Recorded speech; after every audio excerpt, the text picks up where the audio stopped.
Ang gagami, Dars? So, Dunkin' toppings. Ano yan? Sesame seaweeds.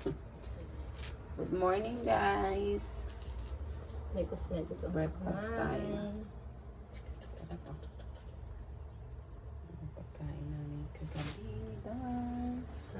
Good morning, Huko! Nasa Huko tayo, guys. Ayan, ganyan ang view dito.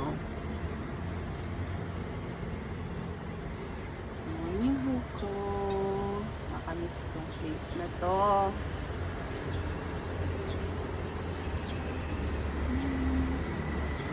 Ang bising araw. Mga bahay dito, oh. Yun ito mga bahay dito. Hindi uso yung isa-isa kagaya sa Pinas. Apartment type sila.